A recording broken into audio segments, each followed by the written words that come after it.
teknologi warp drive. Berbicara tentang penjelajahan luar angkasa, manusia ibaratnya masih hidup di zaman batu. Kita baru mampu pergi ke bulan dan mengirim robot ke planet Mars. Hanya itu prestasi manusia di antariksa untuk saat ini. Manusia masih jauh dari era peradaban luar angkasa. Tetapi di masa depan, mungkinkah kita melakukannya? Dengan teknologi propulsi roket pendorong seperti yang dimiliki manusia bumi sekarang ini, menjelajah galaksi jelas mustahil dilakukan, bahkan dengan teknologi tercanggih masa kini, seperti roket berbahan bakar ion atau bertenaga nuklir sekalipun. Dibutuhkan jumlah energi yang masif hanya untuk mendekati bintang terdekat tata surya kita. Sialnya butuh waktu 1 dekade, bahkan berabad-abad untuk mencapai bintang terdekat tata surya dengan teknologi kita masa kini. Perjalanan itu menjadi sia-sia bagi orang yang ditinggalkan di bumi, karena yang menikmati kejayaan hanyalah orang-orang yang maju ke depan, yang berada di dalam pesawat itu sendiri. Miguel Alcubierre, salah satu fisikawan terkemuka di dunia, mencetuskan teori warp drive pada tahun 1994. Jenis teknologi ini memungkinkan kita untuk melakukan perjalanan 10 kali lipat lebih cepat daripada kecepatan cahaya, tanpa benar-benar melanggar kaidah kecepatan cahaya itu sendiri.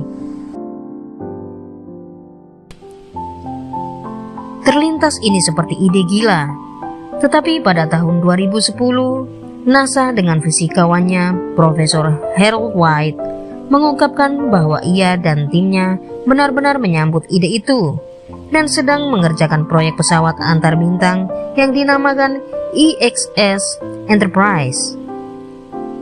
Dr. White dan timnya menemukan sebuah celah pada teori matematis, di mana pada teori ini mereka mampu menciptakan dasar-dasar matematika untuk menciptakan sebuah pesawat penjelajah antar bintang, mirip pada film fiksi ilmiah Star Trek. Permasalahan selama ini adalah bahwa menciptakan pesawat antariksa dengan kecepatan tersebut adalah kemungkinan hancur akibat efek destruktif saat pesawat memampatkan ruang di depannya untuk dapat melompat ke galaksi lain. Jadi manusia butuh alternatif, sesuatu yang memungkinkan kita menjelajahi angkasa sangat amat cepat, tapi tanpa melanggar kaidah hukum fisika. Jawabannya ada di dalam hukum fisika itu sendiri. Dr. White dan para ahli fisika lainnya berhasil menemukan celah dalam persamaan matematika super rumit. Celah yang mengindikasikan jika membengkokkan ruang dan waktu atau warping itu bisa dilakukan. Berkat persamaan Dr. White yang berdasar dari teori Alcubierre, peneliti NASA mampu mendesain pesawat antariksa EXS Enterprise yang mampu bertahan di tingkat laju super tanpa mengalami dampak negatif apapun. Pesawat ini juga akan dilengkapi dengan teknik pemuatan bahan bakar yang telah melalui modifikasi dari teori Dr. White dan timnya. Jika sebelumnya diperkirakan dibutuhkan bahan bakar sebesar planet Jupiter untuk mampu mencapai warp drive, maka kini hanya dibutuhkan bahan bakar sekitar setengah ton untuk menghasilkan energi untuk memperoleh kecepatan serupa dengan 10 kali kecepatan cahaya. Bagaimana bisa?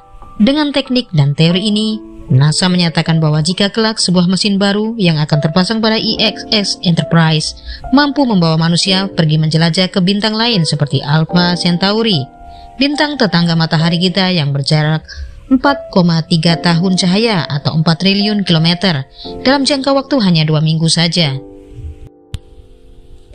Bermarkas di NASA Eagle Works yang berlokasi di dalam NASA Johnson Space Center, tim Dr. White berusaha menemukan bukti keberadaan celah itu, memakai alat yang dinamakan White-Jude Warp Field Interferometer. Dr. White dan timnya berusaha menciptakan setitik balon warp berukuran super kecil. Walau dalam skala kecil, jika berhasil, maka itu akan menjadi bukti jika teknologi Star Trek bisa diwujudkan. Saat ini proyek termaju NASA tersebut masih dikerjakan oleh para ilmuwan dari berbagai disiplin ilmu di Pasadena, Amerika Serikat. Tahap sekarang adalah semua proyek masih sebatas ada di atas kertas hipotesa, teori desain dan rancangan teknis. bentuk fisik prototipe IXS Enterprise sendiri diperkirakan baru benar-benar akan dilihat oleh umat manusia 100 tahun mendatang, dengan perkiraan peluncuran perdana adalah tahun 2112.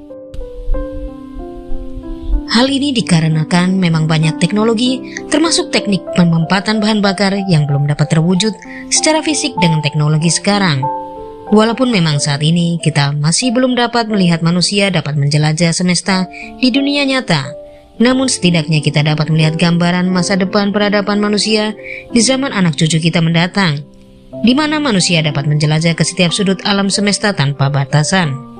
Karena sekali lagi, takdir manusia adalah untuk menjelajah luar angkasa, sebuah batas akhir.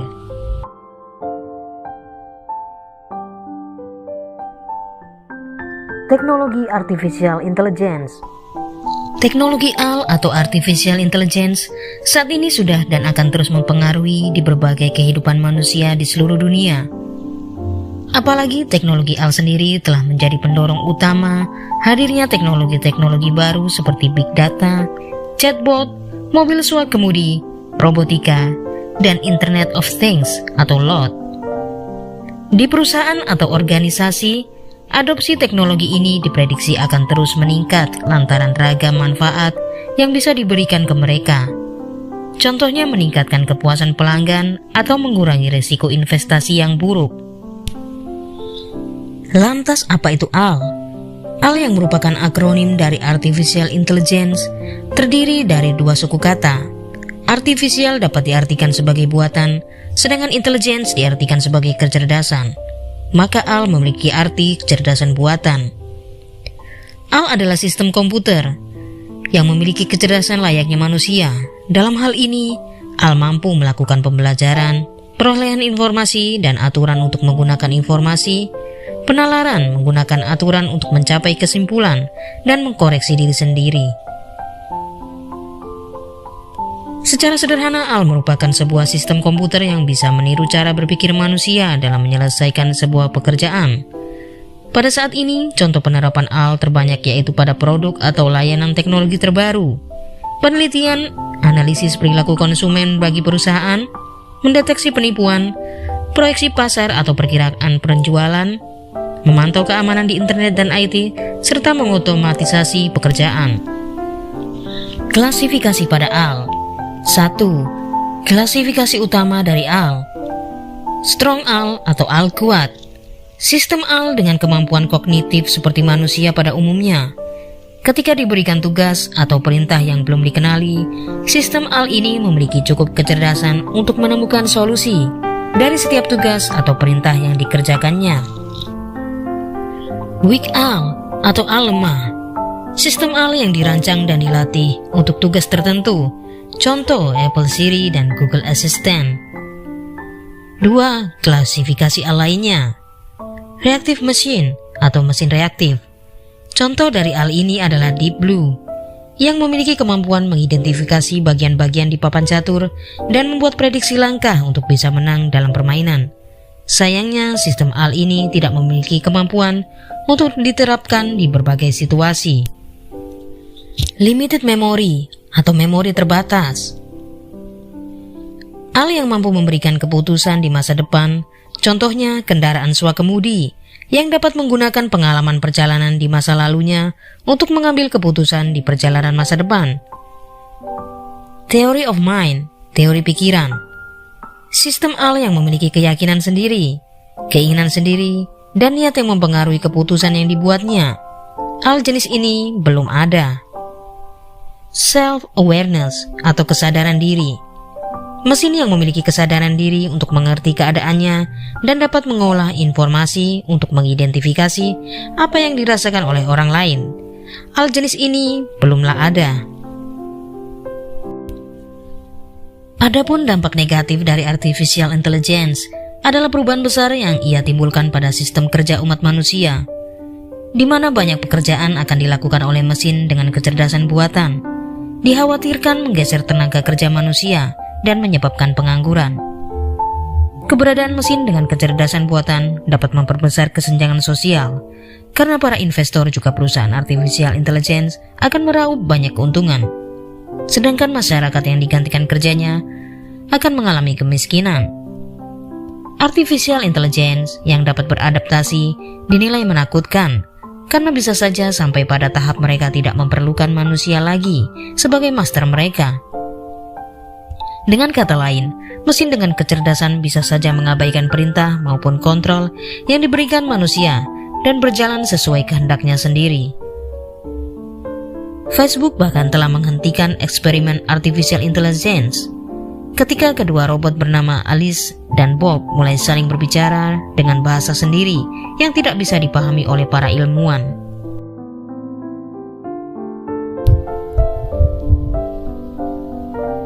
Bayangkan dalam kepala Anda ribuan robot mini yang bergerombol. Ukuran mereka sangat kecil, sampai-sampai cukup ditampung dalam 1 sendok teh.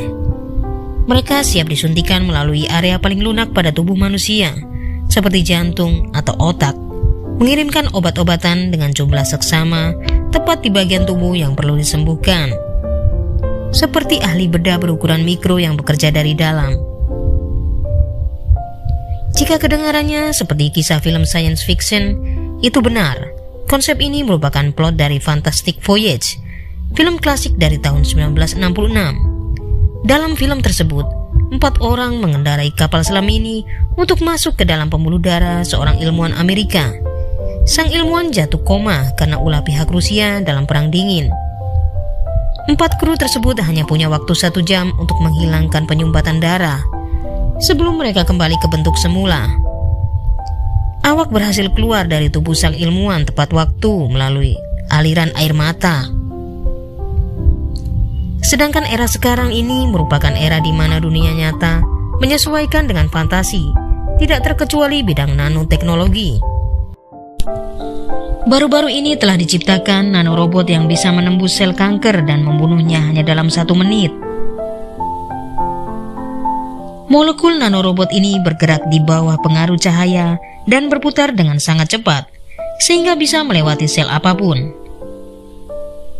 Dari hasil tes yang dilakukan para ilmuwan di University of Durham, Inggris, nanorobot bekerja 1-3 menit untuk menerobos selaput luar sel kanker pada kelenjar prostat dan langsung membunuhnya.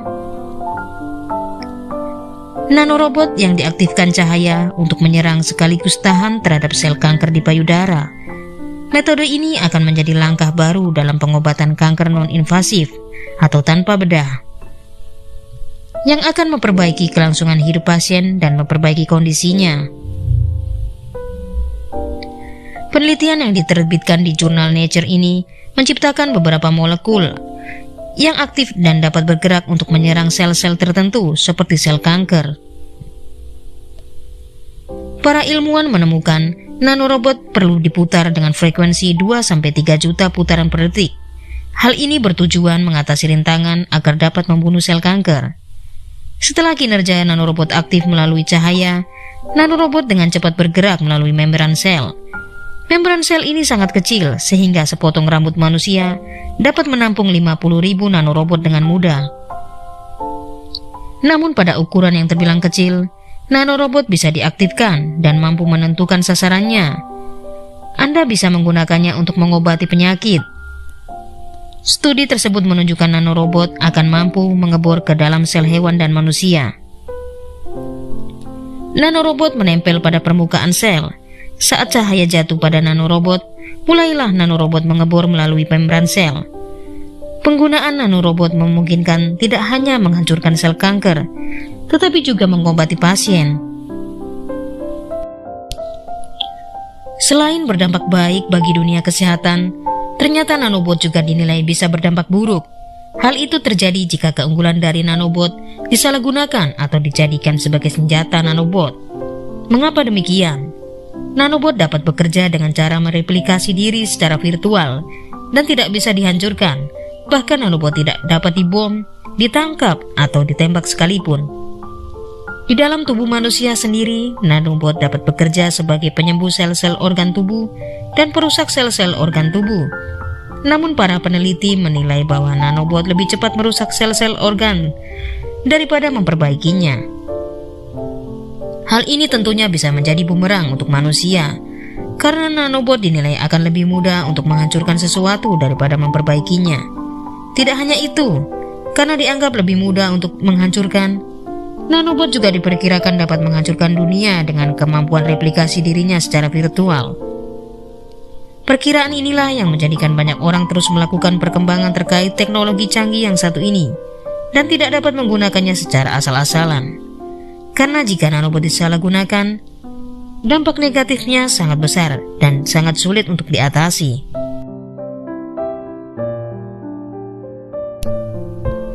Untuk kali pertamanya, para ilmuwan berhasil mengirimkan pesan batin dari seseorang ke orang lainnya tanpa kontak antara keduanya.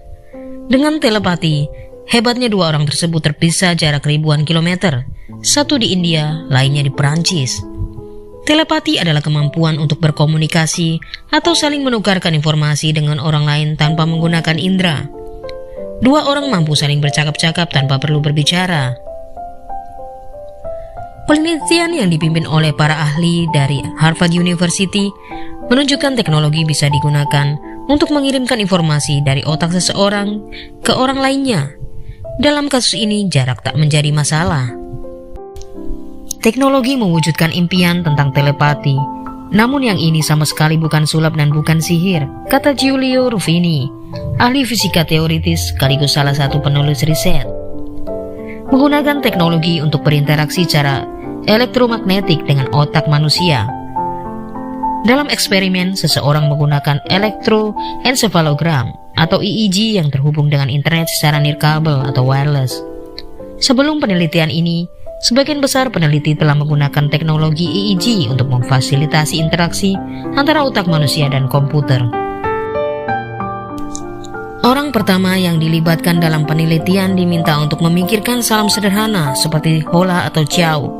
Komputer EEG lalu menerjemahkan kata-kata itu ke dalam kode-kode binar digital, disajikan oleh serangkaian 1S atau 0S.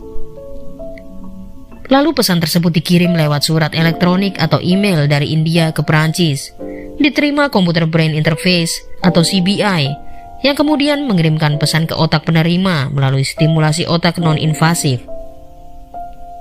Penerimanya melihat kilatan cahaya di penglihatan tepi atau peripheral vision dalam urutan numerik yang memungkinkan penerima untuk memecahkan kode data dalam pesan. Penting untuk dicatat bahwa informasi ini tidak disampaikan kepada subjek melalui sentuhan, visual atau isyarat auditori. Ada langkah-langkah khusus yang diambil untuk memblokir masukan sensorik.